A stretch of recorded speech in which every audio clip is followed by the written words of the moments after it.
What is going on, everybody? Jamie Shaw here on the Absolute Basketball Experience. And today's episode of Coach's Corner, we have Brandon Chambers, coach at Texas Southern University here. He was just voted one of the 50 low major coaches, top 50 low major coaches in the country. Very excited about you guys to listen to what he has to talk about growing your career. He tells a great story of himself, and then he goes into a whole bunch of things as to how you continue to stay on top of your game and grow despite where you're at in your career. You could be a manager, you could be an assistant coach, you could be a GA, whatever the case. These are some great steps that he talks about as to how to continue to grow in your career with your eye on the prize at the end of the day.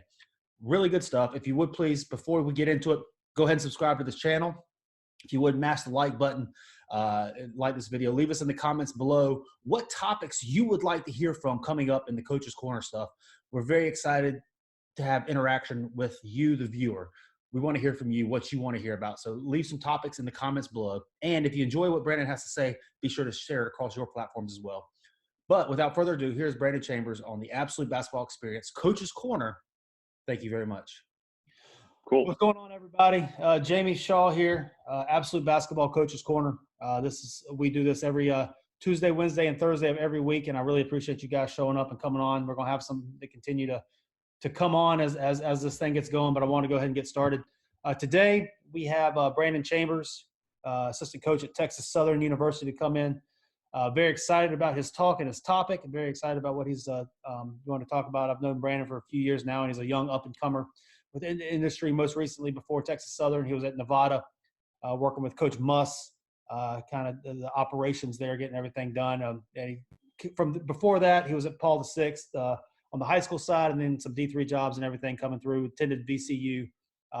He's got a great story and a great background, and as I said before, he's got a great reputation within the industry, a hard worker and up-and-comer for sure. So very excited about you guys tuning in. He's going to present, and then after the fact, he's going to have a question and answer to open up to anything that y'all have to say. We're going to let y'all monitor that by yourselves, just hitting the unmute button and talking to yourself and all that kind of stuff. So y'all have been good with that. But without further ado, Brandon, if you want to go ahead and take it away. Cool.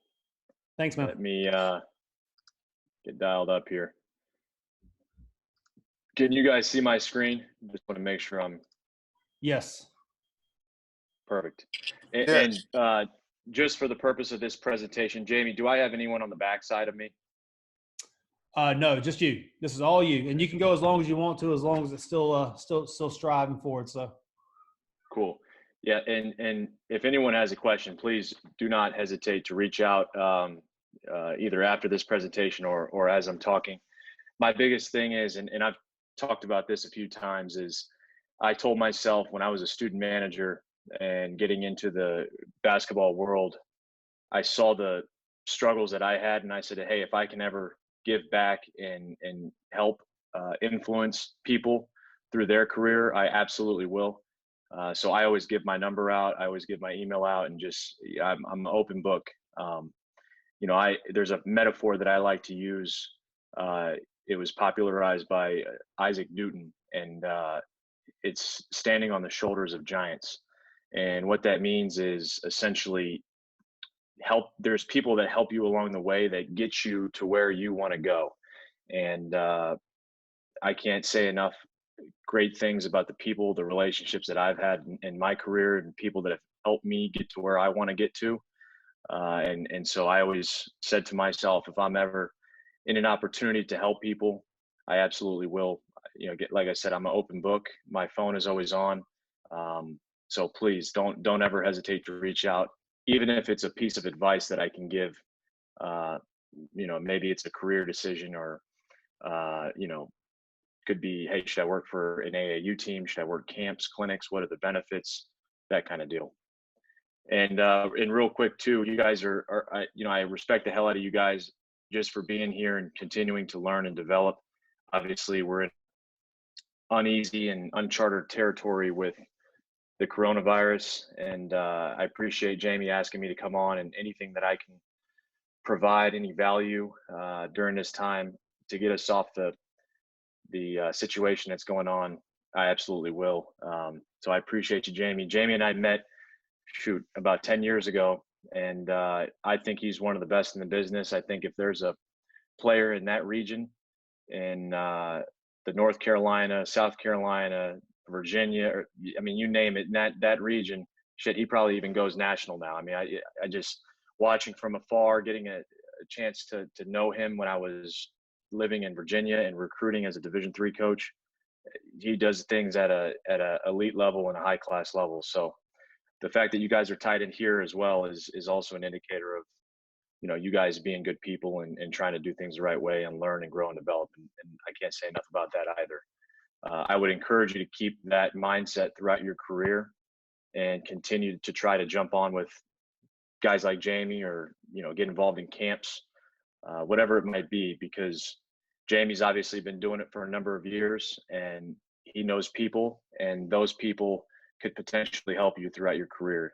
And I'll kind of get into that stuff as we move forward. But just to outline about me, I started as a student assistant, and I tell everyone I got really lucky. I hit the lottery multiple times in my career. It seems crazy to say that because I don't believe in luck, but I mean, I was a student manager for 2 years for Shaka Smart. He had just gotten hired, and we went to a Final Four my senior year. Now, I was probably the worst student manager in the history of college basketball, and I didn't even know what basketball was at that point. I mean, I was an avid basketball fan. I played it growing up. Was really good friends with the players there, but I mean, we went to a Final Four, and I just, was so naive and so big-headed. I just thought that's what you did every year, and graduated, and then I learned the real lessons in life. And obviously, as we all know, the jobs in college basketball are very finite. There's 353 Division I schools, and out of those schools, how many of those are really good jobs, and how many schools have full staffs, have 3 assistant coaches, a director of basketball operations, a video coordinator. So it's obviously a tough industry and a tough business. The first thing I tell people is, when you go through this process, when you're cutting your teeth, it's a great time for you to really find yourself and develop. And if I were to give myself advice going back, I would probably say, I wish I would have enjoyed the process a little bit more, because I was young. And I think, like most of us, we're all victims of it. We lose sight of what our real goal is at times, and we look at the big timers and we go to the Final Four, and or you're working with an AAU team and you get calls, and I say this all the time: comparison is the thief of joy. And so if I was to give myself some advice, I would just enjoy the process a little bit more.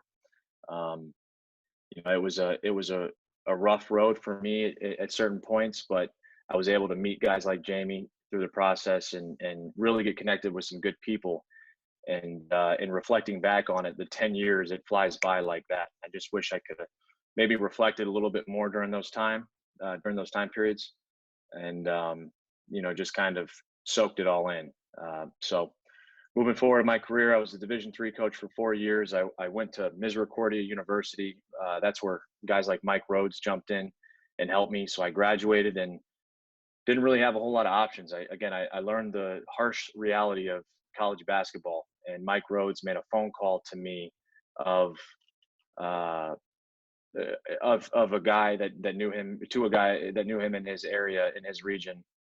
And if you guys don't know Mike is from the Mahanoy area in Pennsylvania. It's called Cole region. He's a legend from there. He played Division III basketball. He was a player of the year in Division III.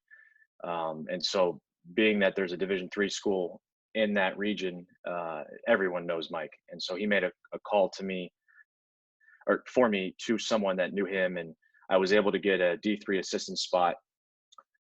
And it was a world awakening experience, an epiphany. I didn't realize, you don't know what you don't know. And the great part of that was I was thrown into the fire, and I had to do so many things. I don't know if there's any Division III coaches in here, or high school coaches, or what the crowd is, but it was a unique experience, because at that level, you not only coach, but you're responsible for player development. You're responsible for recruiting, getting the laundry done, making sure the court is swept and all the water's put up, and then you have to do your academics. Obviously, when you're on the road, you have food, you have travel, you have logistics, so you have to wear so many different hats. And again, you're not getting paid much, but it was great for me and my development. And again, I wish I could just kind of go back and reflect. And I thought, I just going just through the process. I just want to. I wish I could have reflected back during those times and just appreciated the grind. Um, so I spent 4 years there, or 2 years at Misericordia, 2 years at Marymount University. I was with Trevor Woodruff at Misericordia, who's now the head women's basketball coach at Bucknell. At Marymount, I was with Chris Rogers. Uh, After 4 years, it just got to a point where I knew I had to make a decision. During those 4 years, I was also coaching AAU. That's actually kind of how I met Jamie. He was an evaluator, running camps, setting up stuff in his area, and I kind of just started on the side, just evaluating and doing some stuff. When I wasn't working AAU camps or AAU circuits, when I wasn't doing camps, when I wasn't running around, I kind of just go to tournaments and see who was out there. And I met a guy like Jamie. So I was doing a lot, and I just knew I needed to make a decision. So I went to Paul VI High School and worked for a guy named Glenn Farello. And if any of you guys know Farello, he's a good coach, but an even better person. That's probably why he's been so successful. I actually joke, he's a guy that's, I think, won over 70% of his games at Paul VI, and we were 20-14 when I was there. And so I joke with him all the time that I actually hurt his winning percentage.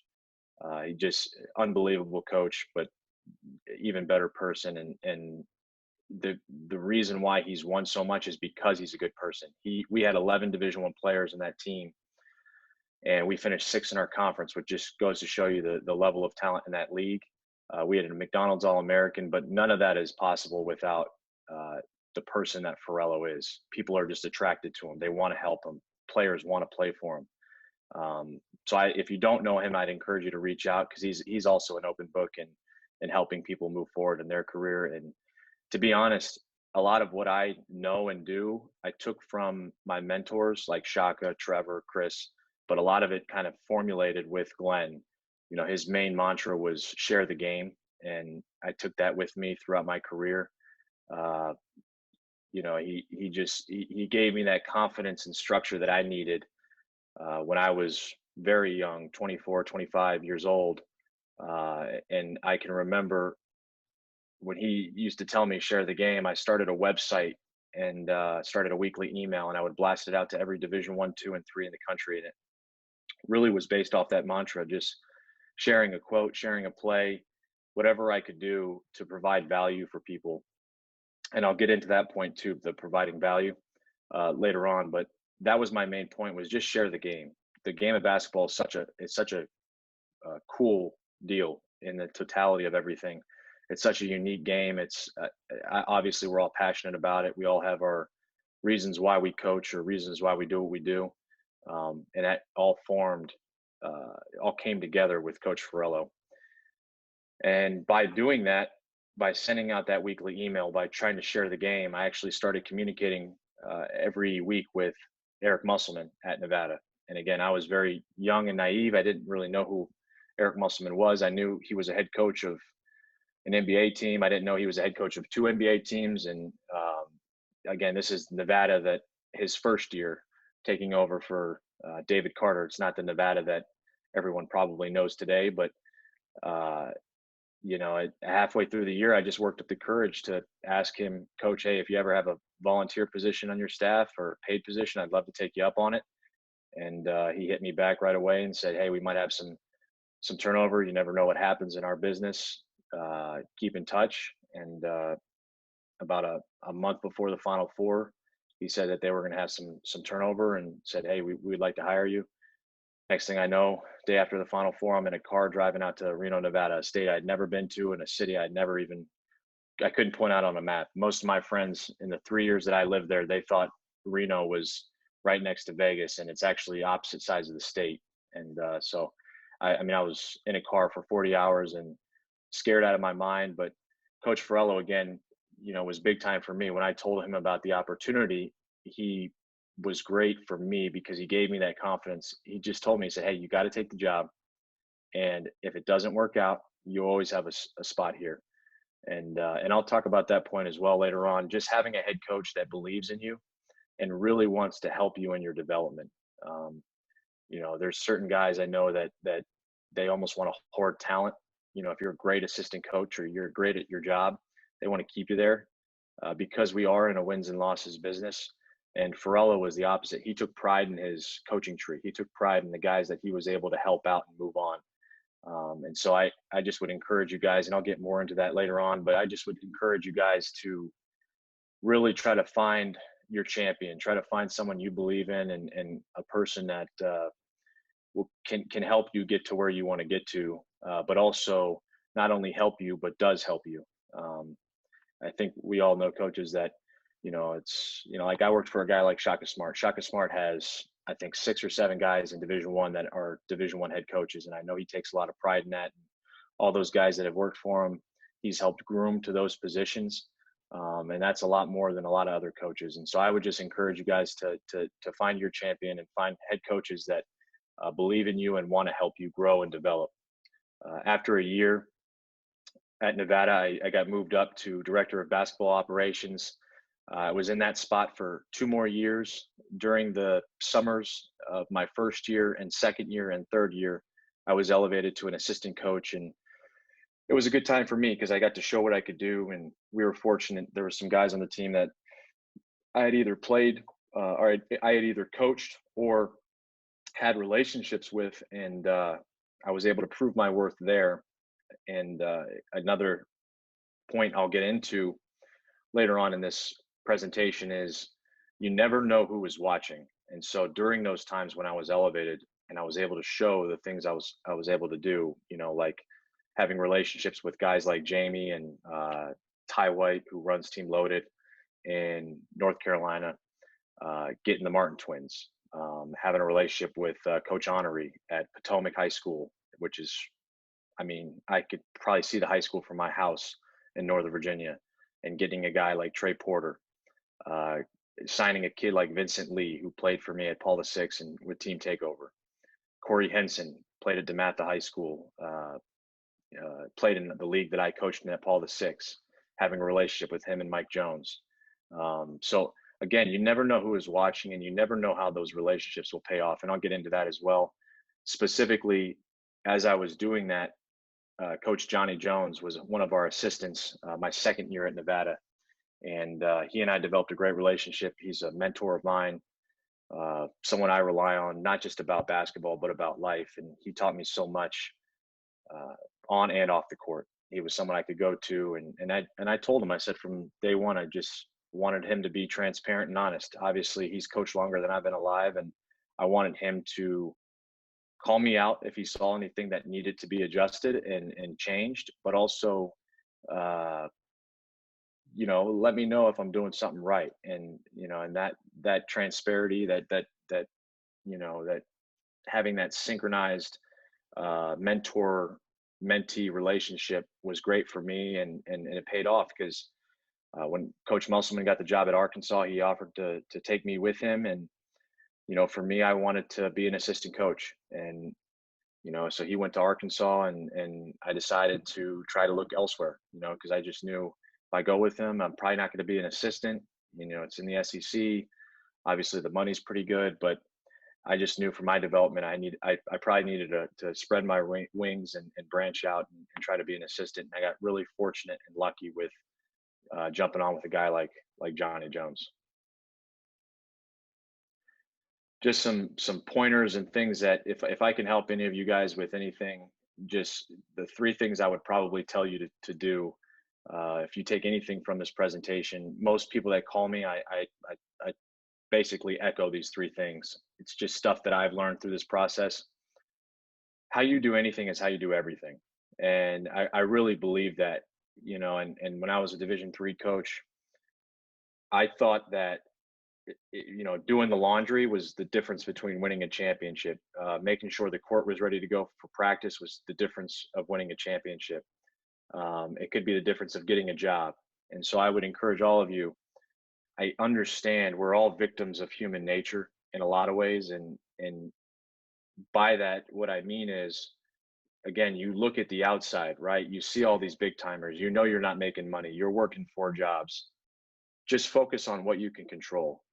Because what you don't want to happen is you don't want that to fester into your character, your day-to-day attitude. And now all of a sudden, now you do have opportunities, but people are calling and asking for references, and now you're the disgruntled employee. So just focus on what you can control. And then the other thing too is bloom where you're planted. And I stole that from Dabo Sweeney. His whole thing was opportunity, whether you're a player or a coach, you're given certain responsibilities or a title, but that doesn't mean you can't bloom, you know? And so for me, I was a Division III assistant coach at Misericordia University. I used to tell recruits that we were in Dallas, and I wouldn't tell them to like the third or fourth conversation that it was Dallas, Pennsylvania, not Dallas, Texas, just because, you know, you ain't getting a kid to Dallas, Texas, unless, I mean, you ain't getting a kid to Dallas, Texas. That's the truth. So, you know, but it was great for me. Honestly, most of my development comes from those years of cutting my teeth and the years in Dallas, uh, the years working for Trevor, the years of, you know, handling Subway sandwiches on the road and recruiting 250 kids to start the year. I learned so much during that time that has allowed me to be successful down the road. And so just bloom where you're planted. Don't take your job for granted, you know, and the coaching cliche is the most important job is the one that you have. And I can't stress that enough. It's something I really believe in, and it's helped me throughout my career. So it's not just coaches speak, it's actual advice. And just take that, don't take it for granted. Take that for uh, what it's worth, and try to continue to grow. And then also relationships start with real, and I'm sure Jamie is, and we can kind of chat about this in the Q&A, but Jamie, you know so many people, and I can't even imagine, just, you know, just with your camps and clinics, the amount of people that you talk to on a day to day or communicate with, players, and you probably have coaches all over the country that call and text you, and you haven't heard from them in 2 years, you know. And I would just say for all of you, be genuine, you know, like, and I'm victim of it too. So I'm not, you know, standing on a soapbox and preaching here. I'm victim of it too. But we all send out those happy Thanksgiving texts or happy birthday texts, and you haven't talked to the coach in forever. Be genuine. And when I say be genuine, I think he's actually on this call too. I talked to a guy earlier today, and just said, try to provide value to somebody else before you ask for something, you know. And what does providing value mean? Well, every relationship's different. You know, it might be a head coach, it might be an assistant, you know. Learn different traits. Maybe you can do a recruiting graphic or a recruiting video to help out a program, especially in a time like this. There's just there's no really jobs that are opening, and the coaching carousel is not happening. So you have to try to find creative ways to provide value for people. Send articles out, send plays out. Hey coach, I saw you guys run 4 flat baseline out of bounds. I saw this team ran this, you know, they're ranked in the top 10 in the country in points per possession. Just thought, you know, I'd share it with you. I hope you enjoy it. And then also have some humility and grace in that too. Know that as a Division I coach, there's a lot of different things pulling at you. You know, you're in charge of your player group or players, player development, making sure you're in touch with those guys, academic. There's 100 things in that realm right there. Recruiting. I can't tell you how many phone calls I try to make every night just to stay on top of recruiting, to recruits, parents, evaluators, you name it. And then just your personal life. So have some humility and grace too. I'm the same guy that sent out thousands of letters before and had 2 guys respond, or had the generic typed up with a coach's signature that was stamped on or printed on, you know. So again, I didn't kill those guys because I get it. You know, guys are busy and may not be able to get back. And stuff happens. So just have some humility and grace and know that, hey, I might send out these text messages but I can't beat myself up, or I can't hold anything against these coaches, and just try to grow from there. And you'll know which ones are real, which ones will develop. And as long as you're doing it the right way, as long as you're not asking for things, just provide value. Things, it'll grow. And that trust, I mentioned that in that bullet point, that trust will continue to grow and continue to develop into a foundation. And it's been very, very beneficial for me in my career, where, for example, like with the Martin twins, I actually coached with a team called East Coast Fusion that actually merged with Team Loaded. So I had some relationship with them, but just having a guy like Jamie, hey Jamie, do you have any clue what the twins are doing? Or hey, do you have their mom's number? Or hey, do you have, just having that information because of a relationship I built with Jamie 10 years ago. And again, it wasn't fraudulent. It was real, and there was a foundation to it. I wasn't right off the bat asking him for stuff. I probably bother him now more about asking him for stuff. But that's also credit to how good he's gotten. But it was a real relationship. And again, I can go on and on about stories and people that I've met and how they've helped me throughout my career just based on relationships. And then the last thing, never stop learning. And I told, again, I think he's on this call, but I told a guy earlier today, never stop learning. You can never have too many skills. Learn graphic design, learn video making, learn how to use sports code, learn how to use synergy. I mean, I joke all the time, but you can literally learn anything from a 7-year-old kid on YouTube nowadays. Anything. It's amazing. If you just go to YouTube and type in how to use Photoshop, you're going to have literally a 7-year-old teaching you how to use the program. I remember when I got to Nevada, basically the entire staff was turned over, and I was the only one there with Anthony Ruda, Hayes Myers, and Coach Muss. And so I had to learn Photoshop. And so I sat there, basically pulled all-nighters and learned Photoshop. I was extremely valuable from that point on, because from then on, anytime coach needed a graphic, when he sends thousands of graphics out every week, he would call me. Hey, B, can you give me a graphic for this recruit? Hey, B, can you pump this out on Twitter?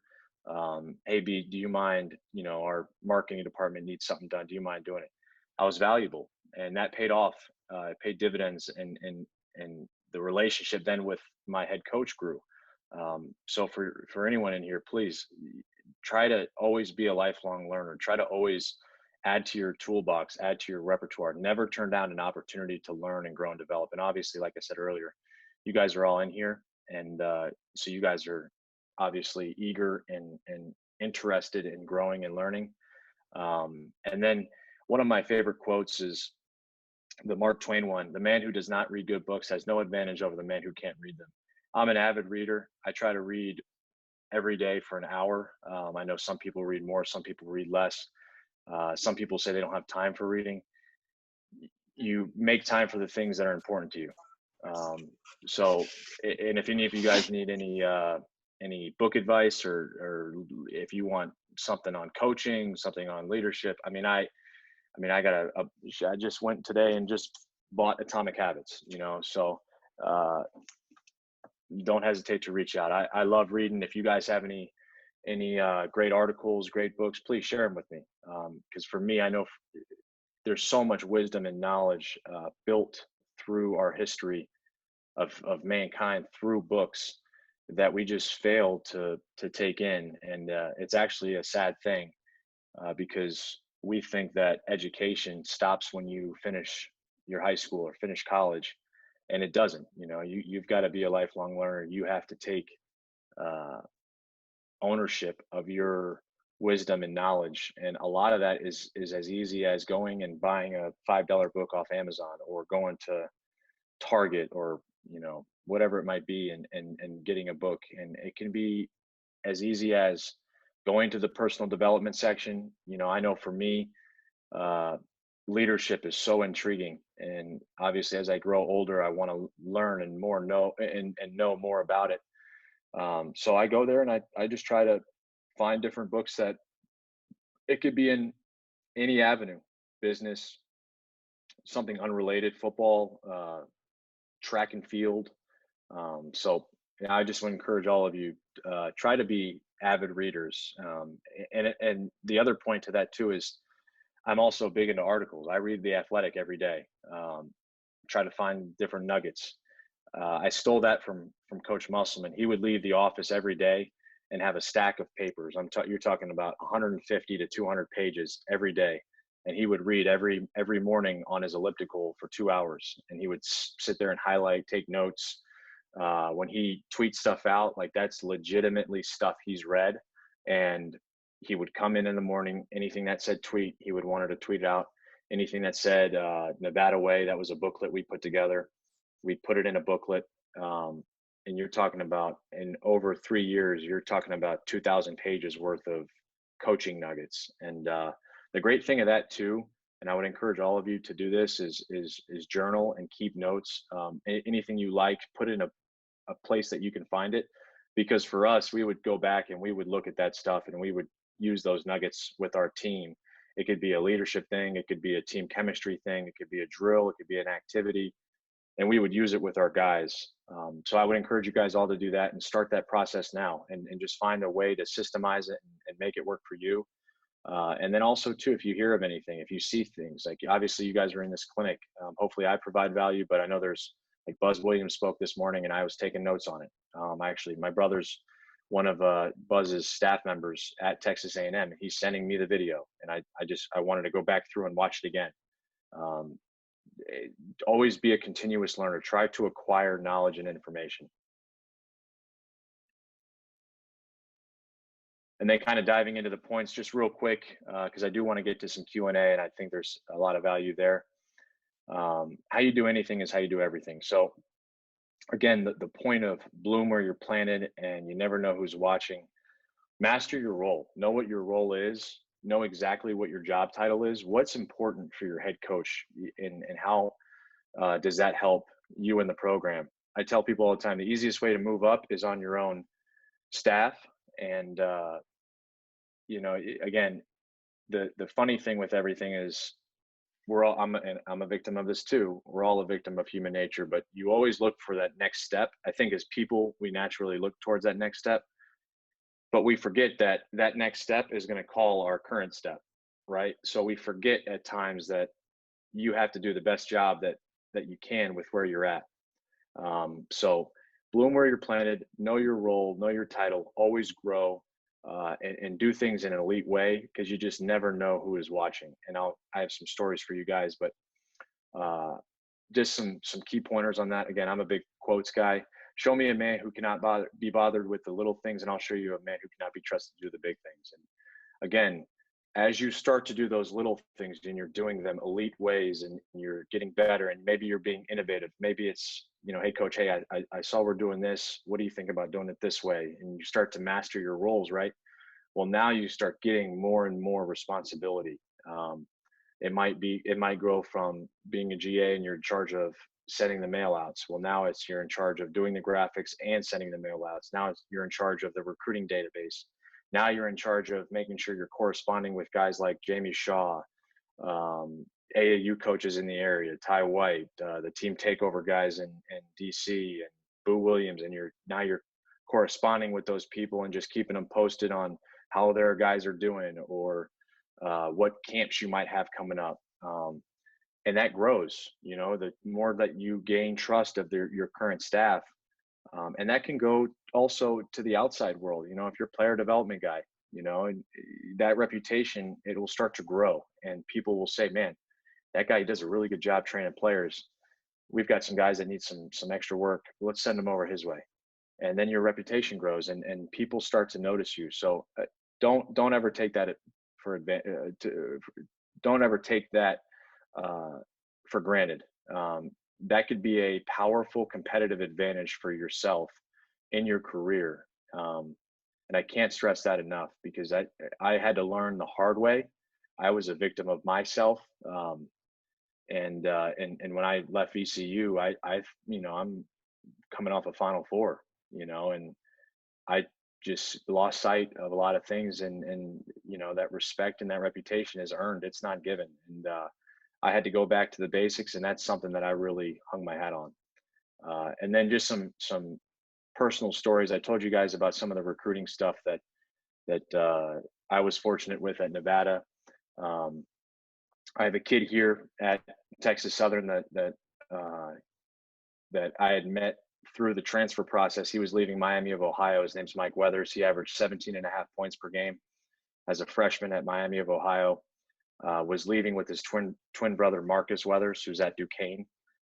We tried to get him at Nevada. It didn't work out. Well, because I coached 5 years of AAU, I'm a firm believer that not every kid is right for every school, and not every school is right for every kid. And what I mean by that is it's not always going to work out, and kids they have 100 people in their ears. Most of the times it's the wrong people. And I think relationships matter. I really do, especially in recruiting. And I tell people from day one, I may not get you, but my relationship doesn't start or end with whether or not you come and play for me. I want to coach you. I want to trust me. No one wants you here at this school more than me. But if this is not the right place for you, I'm not going to beg you to be here. And you also don't want to burn that bridge. And so, when I said that, not every school is right for every kid, not every kid's right for every school, don't ever, forget that, because you also might not be at that school very long. So Mike Weathers goes to Oklahoma State, gets in a little bit of a trouble. He's averaging, I think, 10 points a game through half the year, and had some other suitors, but decided to come and be a walk-on here for us for a year. And I thought that was a testament to the relationship that I had obviously built. And then Coach Jones got involved in the recruiting process, and he was able to show the family and show Mike that we had a vision for his success. And he's a tremendous player. And again, I can't stress that enough. That all started because from day one, I was very, very cognizant of the fact that my relationship with him was going to matter, and it wasn't going to stop just because he decided to go to Oklahoma State. And shoot, if he didn't get in trouble, I'd still be the biggest fan of his at Oklahoma State. I think we get caught up in coaching because we're in such a wins and losses business that it's all about players, and we lose sight of that at times. Players transfer for a variety of reasons. I coached AAU for 5 years. I've had players transfer, but I think a lot of times too, coaches are not transparent. They're used car salesmen. They don't do their research on the front end. They sell things that are not tangible or make sense. There's kind of foundationless, and that's obviously it's not everybody. That's probably too much stereotyping, but I've seen it firsthand. So it sticks out to me, and it just always hit me, just the realness of relationships and how truthful you should be, because that trust will come and bite you in the ass if you don't have it. And it's always benefited me. I had to kind of grow and develop through my own vices when I was younger, and just being youthful and naive and young. But again, it's something I held my hat on, and I feel like it's benefited me through my career. So how I got hired here. So who's watching? There was a kid we had on an official visit, and during the official visits, again, I would encourage all of you to just increase your skill set, put more tools in the toolbox, do graphics, do video. If coach needs a project done, boom, I'm on it. Do it at an elite level, because you get more and more responsibility. And when I was at Nevada, I think Coach Musselman recognized that. I was obviously, because of my role as ops, I was in charge of making sure all of the hotel, the flights, and all that was set up. And I would organize the visits, making sure times. I'd get with coach, hey, what do you think about this? He would, change things that he saw necessary to change. But by doing that, I also spent a lot of time with the recruit on the visit, and just making sure everything was going smooth. And I felt like, because of my Division III roots, having to really develop relationships, I was able to do that in a very quick manner, especially on an official visit. Well, there was a specific time where I was at a football game with a recruit, and it might have been, I don't know, 100 degrees out with sun. And I sat there and talked to mom and dad. And I wasn't doing this for any other reason, just because I really enjoy what I do. But I talked to mom and dad for probably an hour, hour and a half, and just kind of listened to them, just let them talk and kind of tell their story. And I had no idea Johnny Jones was watching me. Couldn't, I just had no idea. I was just sitting there talking to the parents and developing a relationship, and still a relationship I have to this day, which is the irony of this conversation is, they still, parents still text me pretty frequently, just checking in with me and talking to me about their youngest son. And um, well, fast forward to my interview here. I flew down here, and Coach Jones picked me up, and he said to me, he said, "Hey, you know why I hired you, right? Or why I want to hire you, right?" And I said, "Coach, I honestly, I have no idea, because I did a great job at Nevada." And he said, "No, because I saw you sitting out in the sun with that kid and his family, and you talked to him for an hour and a half, and I saw how good you were with the family." And I'll never forget that. It makes so much sense to me now. But I mean, I could have easily blown him off, gone and sat in the shade, and gone back to the office. I wasn't required to be there, um, but it could have impacted my ability to get this job. So 2 years later, 3 years later, it's paid off. The other thing too, and this was a piece of advice that Coach Shaka Smart gave me when I first started coaching Division III. I was really struggling, and this is kind of where that transformation during that time period was my first year at Misericordia. I was really struggling with recruiting, and I mean, people nowadays tell me it's like, I can talk to a wall, but it wasn't that I was necessarily afraid to talk to kids or parents or anything. But I was struggling because I was thinking more transactional and not transformational. And I think that's also where I lost some of what I really am too. I'm a relationship guy to heart, but um, I think a lot of coaches, unfortunately, in our industry, are transactional coaches. So I called Coach Smart and just said, "Hey, Coach, I'm having a really hard time getting kids on campus." And Coach could not have been better. He just said, "Hey, B, don't worry about getting the kid. Just worry about building a relationship." And I thought that was the most impactful thing for me. Um, I don't necessarily try to be their best friend, uh, but I also do try to uh, build the strongest relationship of trust and honesty, and get to know them as human beings.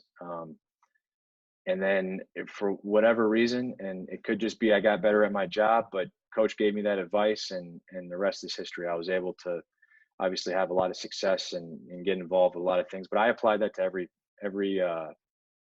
facet of my life. The relationship piece is integral to our business. And if you really want to be successful here, you have to build relationships. You have to. There's no other way to do it. There's no shortcut. There's no secret sauce.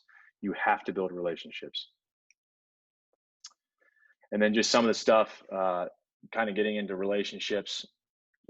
We live in a different world. It's even more different. Jamie, when Jamie first started and I first started years ago, this thing has just totally, the dynamics have shifted. Prior to my time, kind of at the end of that period and kind of into when I first started, coaches used to work 5-star camp, used to work hoop group, and any level could work those events. AAU coaches were actually more valued then because they didn't have the IAWP rule. If any don't know what the IAWP rule is, basically it's an individual associated with a prospect. It came out around like the 2010, 2011 year, just because guys were getting hired because of players and getting paid an astronomical amount of money. But a few years prior to that, there was the camp game. And that's how you got your way in the business. You would work camps, coaches would see you, or you'd get invited to work at camp. 5-star guys or hoop group guys, they would vouch for you. And that's still a great way to meet a lot of people. But the Division I coaches used to work it too, because that would be a great opportunity for them to develop relationships with kids. And but it's changed. The world has changed. It's the technology has advanced tenfold. Um, and there's other ways to build real relationships. So the first thing I would say is just everything that you do, go back to that foundational piece of trust, and whatever you do, however you cultivate your bonds, whether it's, I'll start with Twitter, LinkedIn, Instagram, Facebook, on social media, whatever you do, just make sure you always have that foundational piece of trust, and you're trying to be real with people. Again, provide value if you can. Uh, I can't. I mean, Twitter, LinkedIn, Instagram, Facebook. I was posting for my website, and I met thousands of coaches through my website and my email blast out from years ago. And the one thing I just tried to do was just provide value. Quote of the day, or quote of the week, a book maybe I read, or an article that I thought was unique, or shared some significance with what people were going through, or maybe evaluation, recruiting, whatever it might be. My Instagram stuff, I try to make sure I connect with people on there. Obviously on Facebook, that's kind of outdated now. The other thing too is your branding on those platforms with recruits, with your colleagues. Again, that's a real way. Times have changed. That's a real way to, I know it sounds very, uh, it's obviously through a social media platform, but it's actually tangible and real. It's not far-fetched. I mean, shoot, I'm engaged, but I mean, nowadays people just swipe left for relationships. I mean, it's a crazy thing. And at first it was so wild, but now it's like, if you're not doing it, you're weird, and it's taken the human element out of it, and having a conversation and looking someone in the eyes. But it's just part of life now, and I'm not saying you have to be on Twitter. I'm not saying you have to have these social media platforms. I'm just saying it's a great way to increase your exposure, increase your brand, and network and connect with people. And then the professional development, obviously, with the Final Four being canceled, that changed a lot of people's plans, and their ability to network or meet people because of different groups, that they may be going to, or different socials, or career development, professional development opportunities they may have been invited to. I would just tell you, get involved with everything that you can possibly get involved in, because you just never know what relationships could possibly pay off. And when you are at these places, take notes, really, really take notes. Make a list of coaches you meet, follow up. I read an article recently. Actually, I've actually been doing a study on network social sciences, and the article said that 99% of people don't have an issue with going to these networking events or clinics or professional development, whatever it might be, joining associations, but 99% of people never follow up. Make sure you follow up. It's the easiest thing to do, and we just all fail to do it. And then follow up your follow up, continue to build that relationship. I have documents full of, I mean, I probably go overboard. People would describe me as obsessive compulsive I try to be detailed and organized to probably a fault.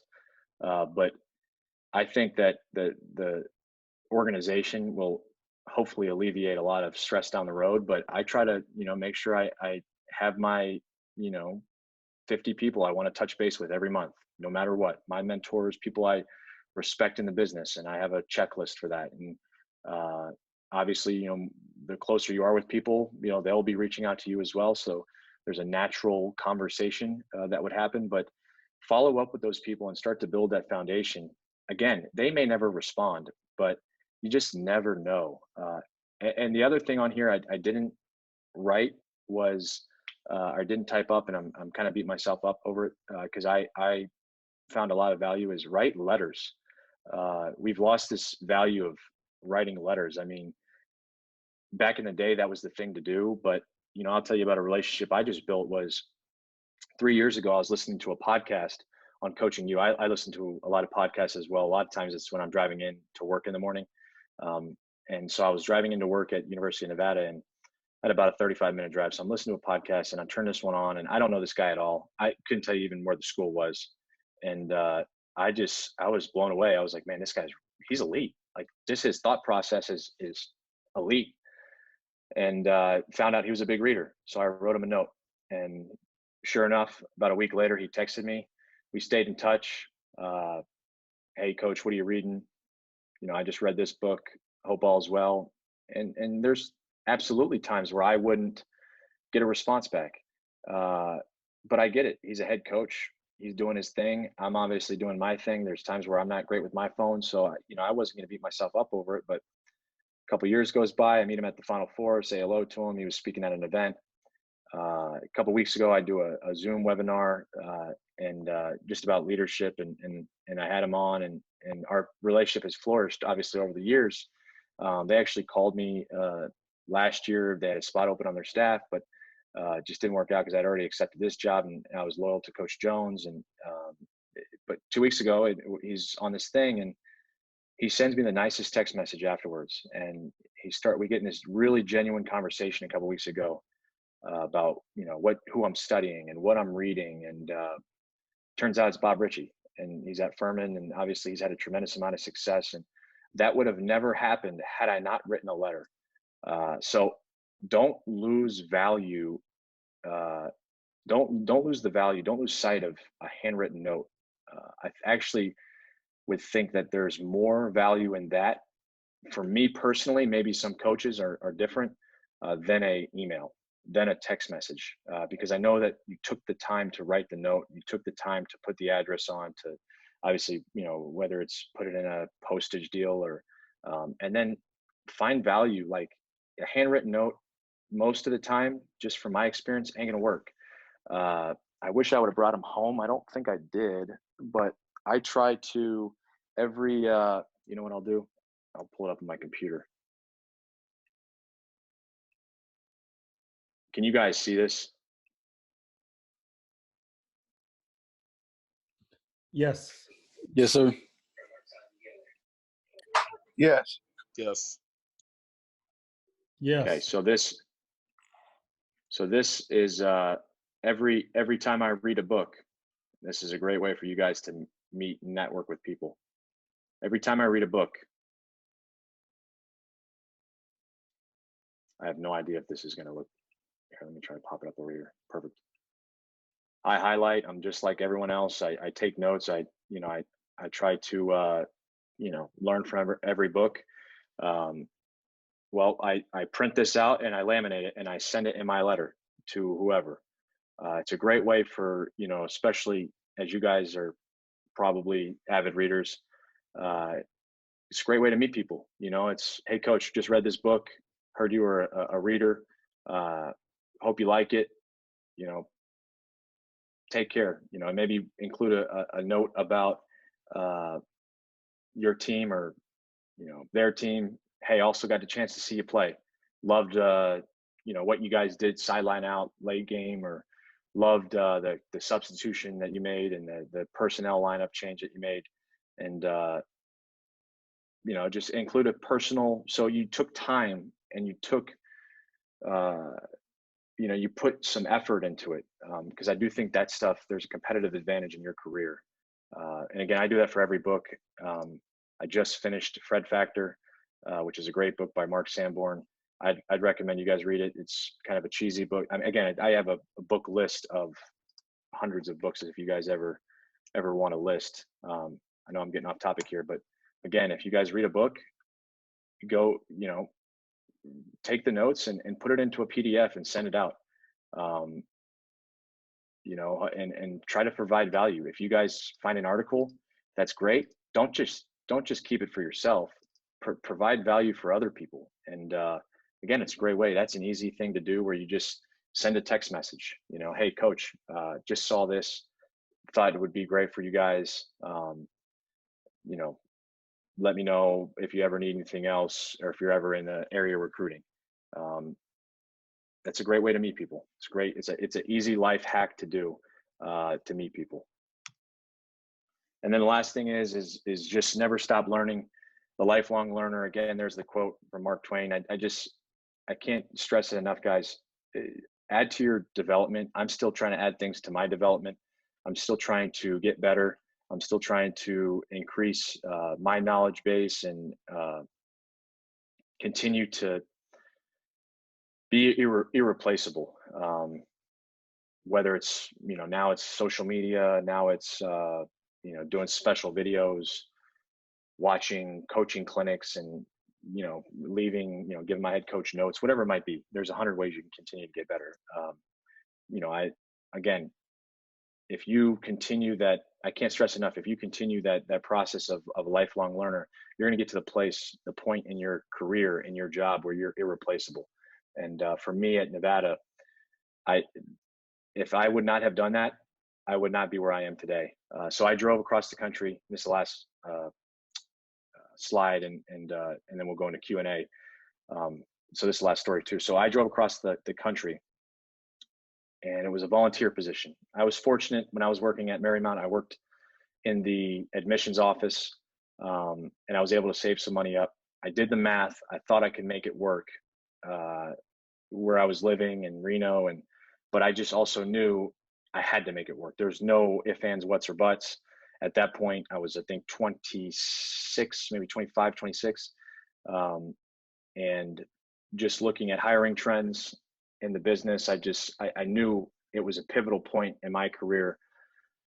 And I didn't really know what I was getting myself into, but I knew I was going to work hard and just give it everything I had. So packed in my car, left my fiance, left everyone I knew, team takeover. I was working with them in the off season, obviously being at Paul VI, all of my network and connections, and moved across the country to the West Coast. Lived in the office for basically 2 months, developed my repertoire, my skill set, continued to learn. Coach said, "Hey, we need someone to do graphics." I said, "I can do graphics." Sat there all night, learned how to do it. The next week, "Hey, we need someone to do videos." Got your coach. Learned how to use iMovie, which is the most basic thing you can use videos for. Then got into some of the Adobe, features and programs, just doing simple videos. And well, about a month and a half, 2 months in, coach pulls me in the office and says, "Hey, B, you've been doing a great job. We can't applaud you enough. I mean, uh, whenever we need something, you're on top of it, whether it's at 5 in the morning, 11 at night.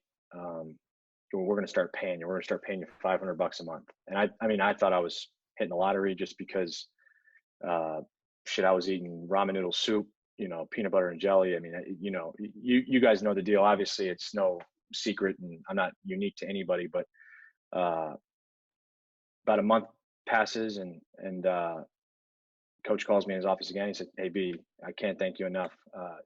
We were just talking as a staff. You've continued to impress us. You've taken on, the meeting of now alumni and boosters and donors under your belt. Everyone finds you irreplaceable. We're going to start. We talked to the AD. We're going to start paying you $1,000 a month." And it got up to 1,500, and they had to stop at 1,500 because anything above that threshold, I'd have to get insurance. So it kind of continued to evolve. Well, in March of that year, we ended up winning our conference tournament, and then going and playing Iowa State in the first round of the NCAA tournament. We lost to them, came back, and I was bankrupt. I had $0, and that's after a few months of actually getting paid. And coach called me in the office. I just kind of randomly just said, "Hey, B, we're actually going to make some changes, and we're going to move you up to director of basketball operations, and full-time paid position." And I cried like a baby. I mean, it was the dream come true. That it's that opportunity that all panned out. But again, it wasn't that moment that made that moment happen. It wasn't that singular day, whatever. It was the days leading up to it. It was the months leading up to it. It was adding those things to my skill set. It was continuing to learn, grow, and develop, never turning down an opportunity to get better and learn from somebody. Never, every phone call, every text message, every piece of advice that people gave me, I tried to add that to my repertoire, or take it in. And I'm not perfect.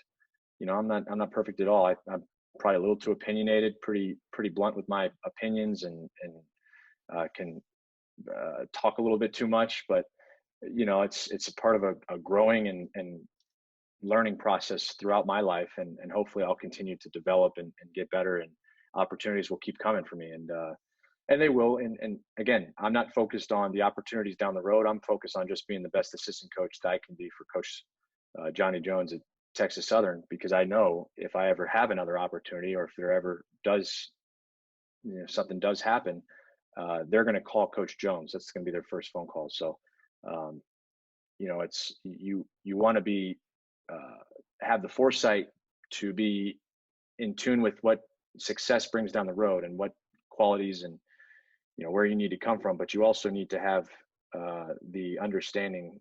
Great quote, when I just think about talking about it, is be where your feet are. You need to have that understanding. Like Kevin Eastman, just going through my mind, Kevin Eastman said on a podcast a few months ago, the three most important days in the calendar are yesterday, today, and tomorrow. And yesterday and tomorrow are great barometers for your success, because yesterday what you did wasn't important, and tomorrow what you do is not important. It's about what's important today. Phil Jackson talked about in his everyone's watching The Last Dance, a successful act, the quote they used for their team, the 93 team, successful act, success, you're only a successful act the moment that you create something successful, or that there is success, and then you're no longer a successful act anymore. And I'm probably not quoting that correctly, but it was impactful for me because it's the truth. Like, if I were to get lazy, or lose that edge that I had, or stop learning, stop growing, stop developing, the successes, after a Sweet 16, after a Final Four, after breaking a school record for wins, after re-breaking the school record for wins, after beating out D2 schools for a kid and having them go D3. If I would have rested at those points, I would have never made it to where I'm at. If I would have, bask in my glory, I'd never be where I'm at.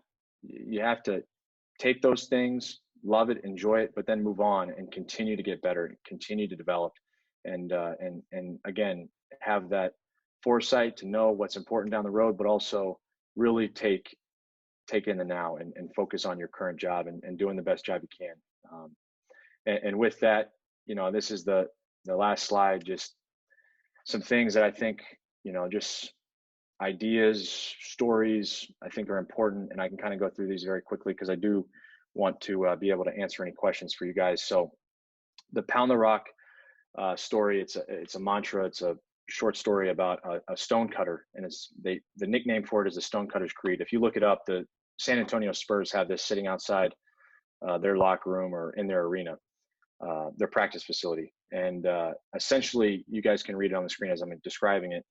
It's about a stone cutter. The story was written by Jacob Riis, is a Austrian. I think he's a social economics / politician.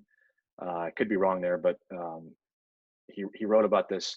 And the theory behind it is, or the idea behind it is, that your stone cutter is hammering this rock, never knowing which time he uses his hammer is going to split the rock. And it could be the first, it could be the 100th.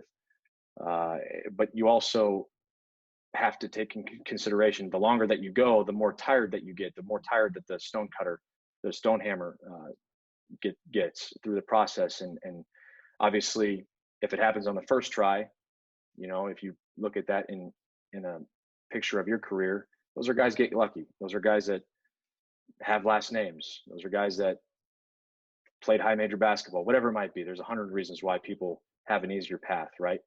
But on the 100th blow, that's when that stone could break. And the stone cutter, he doesn't know if it's going to be before or after that point, or at what point it's going to be. I just think it's a really cool story. I actually heard another one from a buddy of mine, a mentor of mine, who was on staff at Furman, Tim Johnson. And he said, Bob Ritchie talks about it all the time, about the bamboo story. Bamboo basically grows underground for, I think it's like 60 years before you can see anything. And while it's growing, it plants its roots And bamboo, if you guys can look it up, the bamboo story, but it's known to be stronger than it's the one thing that during an earthquake won't snap and break. So during those years, you're apply that to your career. You're building your resume, you're cutting your teeth, you're acquiring those talents, you're getting yourself ready for that opportunity. So then by the time that you're growing and people see you, they're going to ask you where you came from. I just thought that was an impactful story he told me the other day, and it kind of goes with the pound the rock theory. And then just a couple other things real quick. The proximity principle. So Ken Coleman does a podcast. I highly recommend it. He was on Coaching You a few months ago, probably July or August of last year. And he talked about his book and his theory, the proximity principle, and just being around people that are doing what you want to do. So kind of applying that to our career is if you can get on a high major staff, whether the position is a volunteer video coordinator or director, whatever it might be, GA, I would encourage you to do that.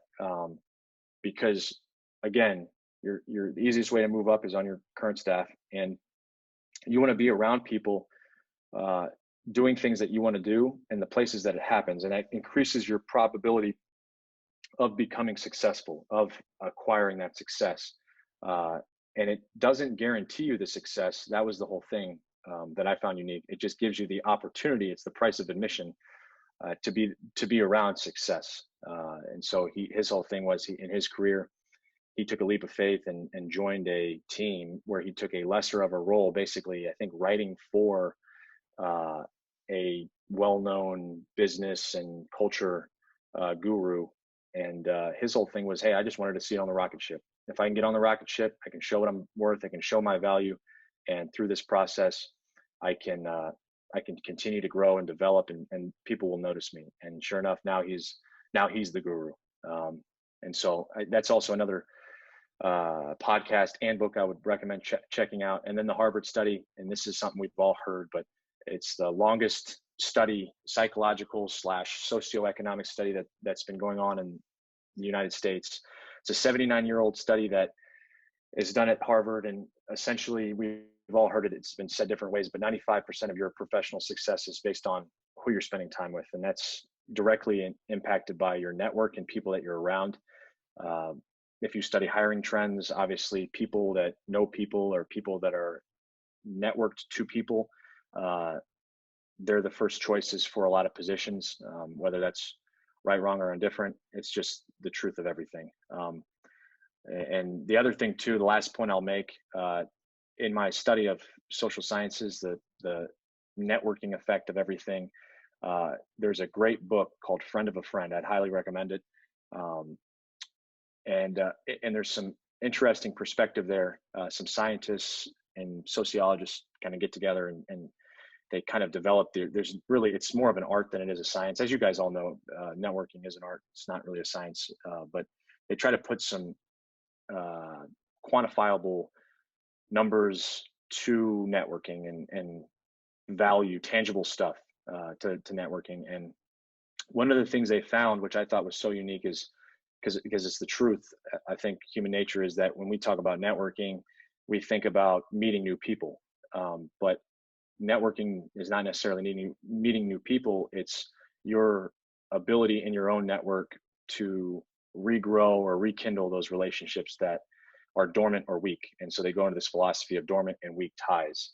What is a dormant tie? What is a weak tie? And a weak tie is essentially someone that you kind of know through a friend, or kind of know, you met, maybe you're at the same table, and the dormant tie is basically someone you knew, but you don't have a great relationship with, and maybe things kind of fell off.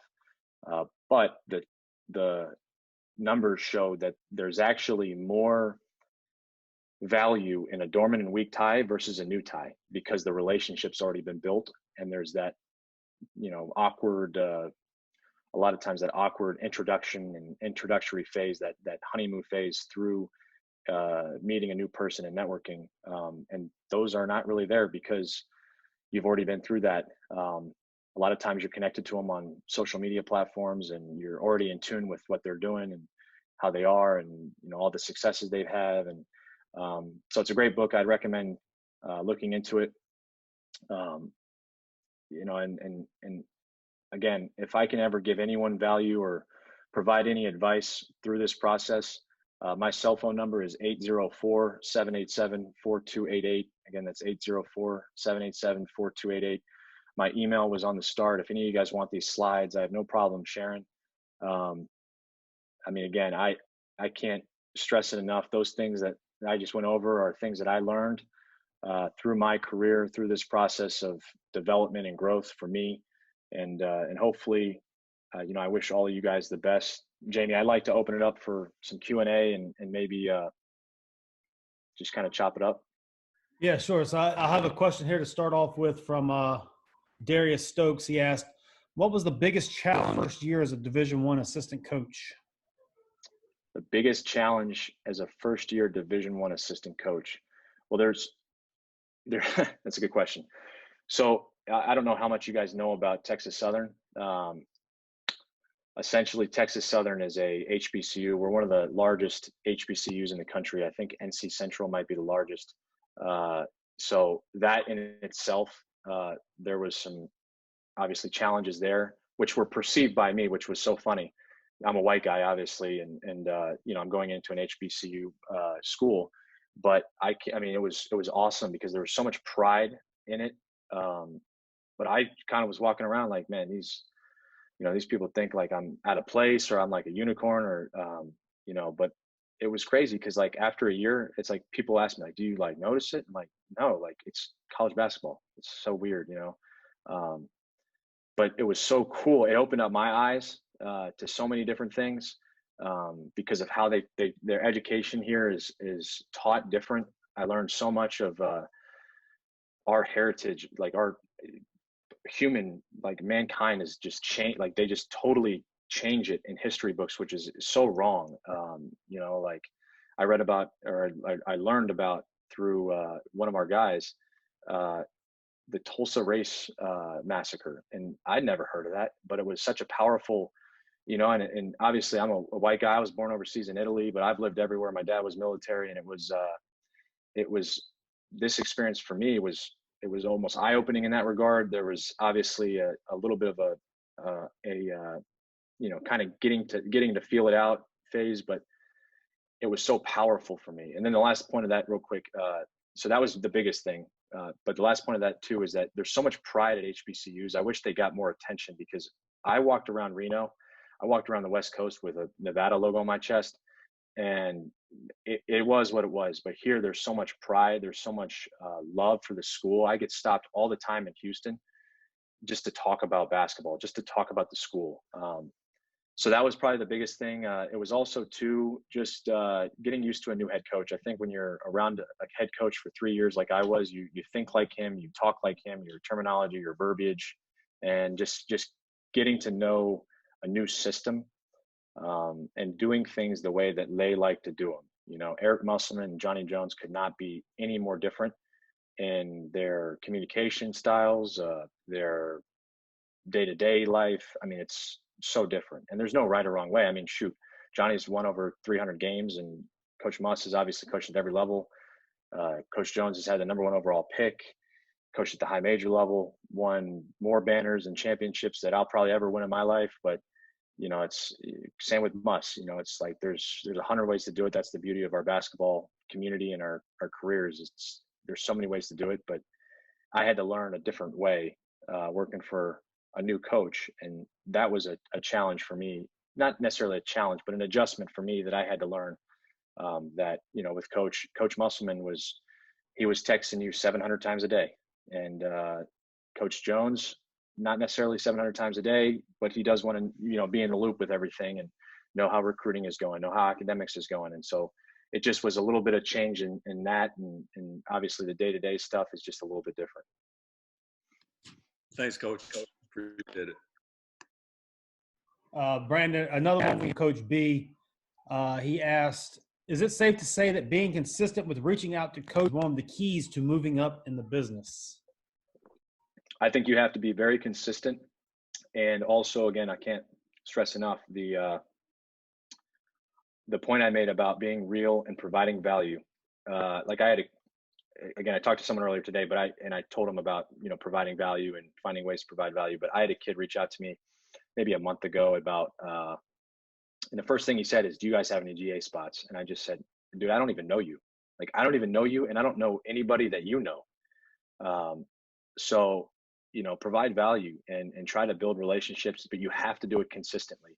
I, look, I could sit here and give you a life hack or, a tangible thing that I do. I try to reach out to 5 people every day. Like Buzz Williams, my brother works for Buzz. And so I've seen all his stuff. Like, he's the ultra networker. I'm nowhere near him. But I do try to have a systematic way where, like, I have guys that I know and like, and shoot, I've reached out to Jamie for some coaches' numbers or people's numbers, and just like, I have a coaches study that I try to do every year where I want to get to know, like, shoot, I was just watching film the other day, and the guy at Gardner Webb, I don't even know who he is. I never heard of him, but I was watching his offensive stuff. He runs a 5-out delay series, which I really like pistol action, chase action, and I'm going to reach out to him. I'm going to send him an email. I actually have it on my notepad to do. So, and again, I would just say, find a way that works for you. You could be the guy that lists off the 5 head coaches that you want to get to meet, 25 head coaches. You might have a networking sheet, a list, but you have to do it consistently. And again, too, it's not necessarily meeting new people. It's also the dormant ties. Like, you've probably not reached out to that high school coach that you should have reached out to 4 months ago. I'm not saying that disrespectfully to you guys, but we're all, I forget, like, I have thousands of text messages that I might just say okay, and I was supposed to follow up, but I didn't, and or I could have better, and that's a relationship that I always try to go back through and either rekindle or provide more value to, or just follow up with. Anybody else got anything? I got a couple more here too, but I want everybody to kind of get interactive with it. And if the people have questions they want to ask personally too, go ahead in. And please, like, don't hesitate. Any question, there's no question that's a dumb question. I tell that to recruits all the time. Like, don't ever feel like you're asking a question that that I'll think is dumb, or people might think is dumb. If you don't ask the question, that's actually dumb.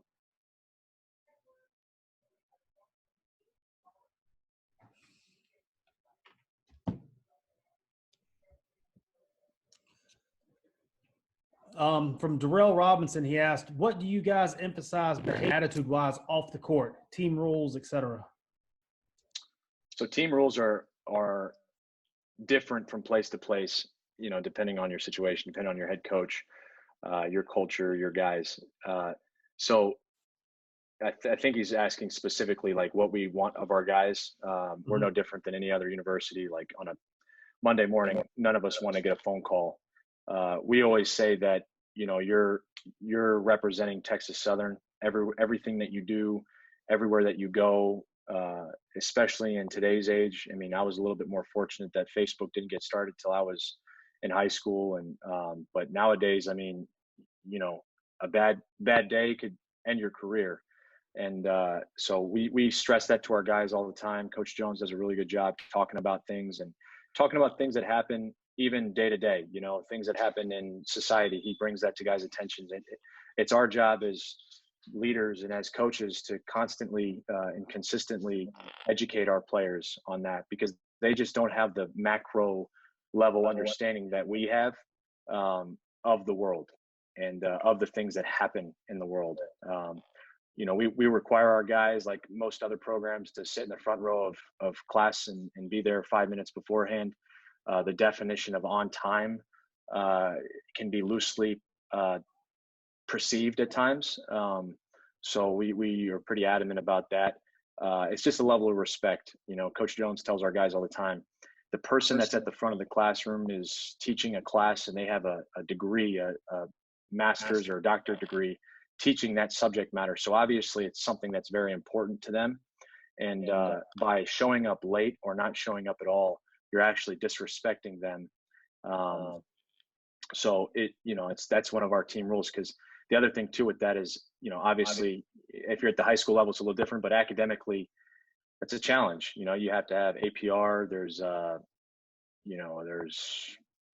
rolling APR, there's the year-to-year APR, there's, eligibility concerns. And if you ever need a professor to, help you, a kid ever needs help, academic advisor has a relationship, whatever it might be, you definitely don't want to hear from the professor, well, John Doe wasn't showing up to class. I don't even know who he is. I've never seen him before. So that's, obviously one of our team rules. What I think, and I'll kind of end the question on this. What I think is a good way to look at it. I read a book that Coach K wrote, and the premise of this chapter was never rule yourself out of a win. And so they set standards, and I think Coach Jones does a really good job of this as well. We set standards and expectations for our guys, not necessarily rules, because a rule can be broken, and then naturally you think that, okay, there has to be a repercussion. Whereas a standard and expectation, you're not ruling yourself out of a win, or not necessarily a win. Not that that's the only thing that matters, but that's how we are judged. We're in a win and loss world, but you just also, if you don't meet the expectations or meet the standards, there are repercussions, but it's not necessarily as cut and dry as if it was a rule.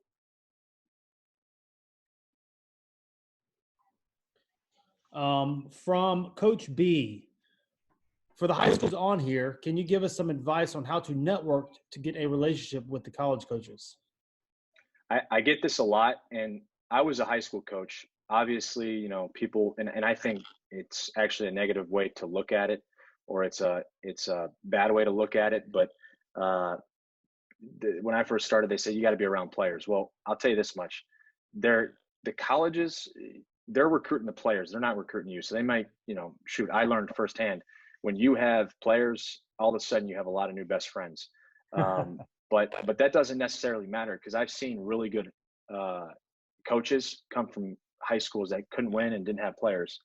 And that was based on a variety of things. They were genuine. They were real. They provided value. They worked camps. They volunteered. They did whatever it took to develop that relationship and be genuine about it. And just some tangible ways. Again, working camps. That's a huge thing. I know, obviously, with the new rules, and working camps might not be the route that you can go if they're recruiting some of your players. If they are recruiting some of your players and you have good players, that's actually a detriment, which is actually what I found at Paul VI. Taking kids on an unofficial visit, taking kids to games, driving a kid or his family or whatever it might be, and joining them for an unofficial visit or campus tour. Just showing up for practice. I used to, when I was at Paul VI, I probably went to, I would probably say 50 George Mason practices, because it's about 2 miles away. And I probably went to 10 to 15 UVA practices. And that's not including any other school that I went to. That's a great way to learn. It's a great way to develop. It's a great way to interact with coaches. There's no secret. I take that back. Most coaches have their email address on their athletic directory website. There's nothing stopping you. I take that back too, because there could be some financial or some other things, but most of the time, there's nothing that can stop you from, if you have a day off, or if it's a Saturday or Sunday, and you're not working 6, 7 jobs, whatever it might be, you have that time, you don't have that time commitment. There's nothing stopping you from emailing a coach and just saying, hey, coach, just wanted to plan out my week. Do you have practice on Saturday or Sunday? Would love to come up and watch you guys and learn. There's nothing stopping you. And coaches love it. Most head coaches love having guys in the gym. And then a lot of times too, they come up to you, hey, if you ever need anything, please let me know. Hey, you're from the Tidewater area. Do you know about this kid? We're recruiting him.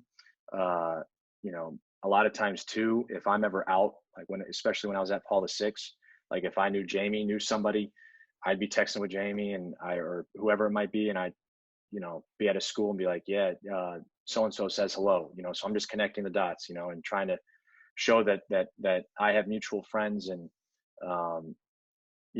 too, the other thing is, as well, is I would recommend anytime, obviously there's certain periods that are dead and you can't just go to a college campus, but anytime you go anywhere, whether it's a vacation, it's a high school event, AAU event, reach out to coaches, not just Division I coaches. You'll find a lot of Division I assistants have now become Division II, Division III coaches, JUCO coaches. Reach out to coaches in the area and just say, Coach, just wanted to say hello.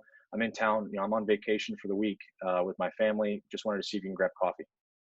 Boom. Hey, I just want to pick your brain. Again, just provide value. Just don't ask for anything. Hey, Coach, how'd you get to where you got to? You're developing a genuine relationship. Or, hey, Coach, I know you might be busy. I came up for the weekend to visit this place, whatever, yada, yada, yada. Wanted to see if you had practice. Wanted to see if I can stop by the offices and just say hello. That's it. And then you open that door for that relationship. And I think when I was a high school coach too, because I get that question a lot, we put this like negative like connotation or we think it's always about players, and it's not. It's about people. It's about humans. If you're a good person, you do things the right way, you develop relationships the right way, things will flourish, And again, you're not looking for anything from that person. It's about the relationship that potentially could help you down the road, 10 years down the road, 5 years down the road, whatever it might be. From Coach Gabriel Huff, have you read the book Edge? And outside of the Absolute Basketball podcast, are there any good podcasts you can recommend? Oh man. Yeah, let me see if I can pull this up. What was the book you blurred out? Slight Edge. I have not heard that. I will add that to my book list. Let me get back in this just so I don't have to like list them out. Let me see if I can. I listen to a lot of podcasts, so don't. Can you guys see my screen? Yes. Yes, sir. So I listen to quite a bit. I think there's a way. Okay. These are all great ones. My buddy Mike Lopez runs creative coaching. Obviously, John Rothstein's College Hoops. Jordan Harbinger is great. He does, that's actually where I got started with the social networking in the networking science study I was doing. Coaching You, Coaches and Coffee is by a buddy of mine, Andrew Cobian. 720 and 720. Jeff Lebo, this is unbelievable if you're, just kind of want to get organized in your thoughts. And he goes into everything from how to become a head coach to off-season development to how do you want to play defense. He literally lays it all out. I would highly recommend this. It's like a coaching Bible. I just subscribe to this one. It's basically like a psychological human development podcast. John Gordon's always great. Big fan of his and his books. If you haven't read The Energy Bus, I'd highly recommend that. Yeah, he also wrote The Carpenter, You Win in the Locker Room First. JJ Redick was my favorite player growing up, being from Virginia, and he has a philosophy, always becoming.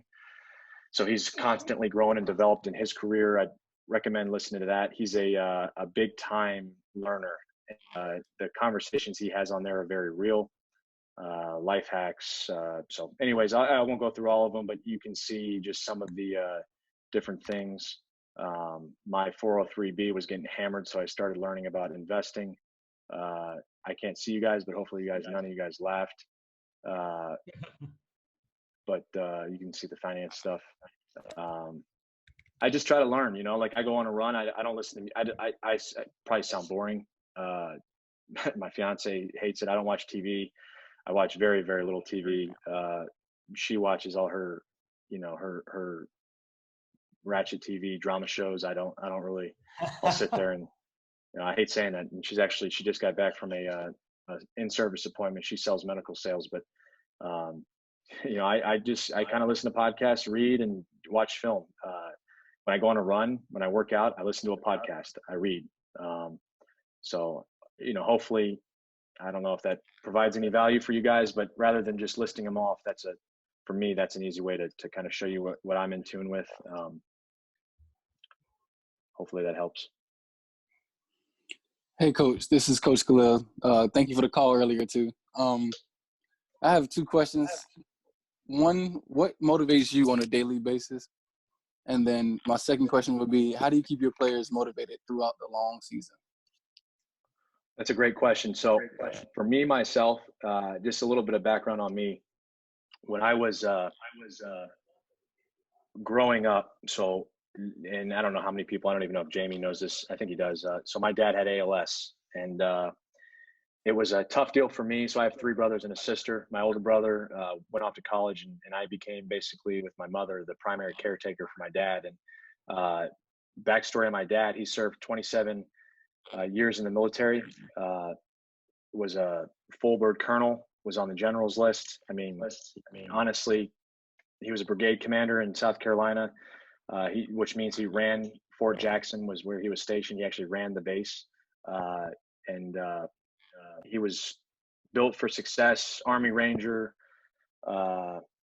airborne, you name it. He was an all-American kind of guy. Just served his country, sacrificed everything, very selfless. Saw him get up every single day at 5 o'clock in the morning for PT. Every Sunday, we'd go to church, and he was so regimented. And so for me, I always had that niche to serve in the military, but I fell into coaching. He got sick. I had to end up taking care of him, and it's also why I coach. So I don't know. For me, it's like it's been a growth process over the last 10 years. Him getting sick, passing away, and for me, just trying to be like him and make him proud.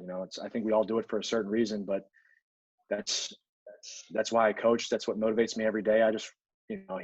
I look at, everyone has mentors and, figures in their life that are important. I look at the most important person that's ever been in my life, and he was the most selfless individual. He gave everything he could to his career. And so for me, it's easy. I just try to be like him. I just try to get up and mimic what he could do, what he would do with the day. One of my favorite quotes is leading from the front. So I try to do everything by leading from the front at a high level and an elite level. How do I motivate my players? How do we motivate our players? The one thing I would say is an easy way for you guys, and I use this trick all the time. Like, I just posted a video I put together of MJ and Kobe. I keep motivation. Again, I'm an avid reader. If I see something on Twitter, like I know Jamie's been doing these things, I've gone through and watched a few, and if I see something I like, I clip it and I'll send it to our guys. If I see an NBA play, clip it, send it to our guys. Whenever if I read something, I was just texting earlier today, I sent that Last Dance video of MJ talking about his mentality and how there was a certain standard to him playing, and I sent that out to a couple guys. So what I was going to say is an easy way to do it is every player wants to play in the NBA, wants to be in the WNBA, wants to be a pro. Use pros to their advantage. A pro is a pro for a reason. Pros stay ready so they don't have to get ready. Pros are pros on and off the floor. And that's the easiest way for me that I've seen. Hey, look, I've coached. I have 9 guys playing professionally. I have 2 guys in the NBA. They were everyday guys. They weren't some of the day guys. They weren't every other day guys. They were every day. They brought it every single day. Their intensity, their effort, energy, enthusiasm, they were every day. So anytime I can try to find a clip or a coach talking about it, or, guys that are legendary like Kobe Bryant or Michael Jordan, I send it to them. And I hope that by doing that, I've seen the residual impact and effects that it's had on our players. Some other things I'll do is I'll see an article, instead of sending it to them, I'll write a handwritten note and I'll leave it in their locker.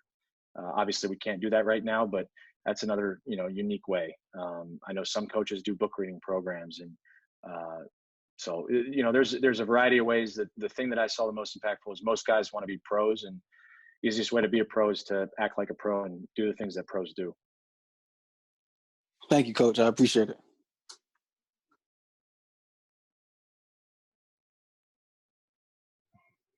Anybody else got anything?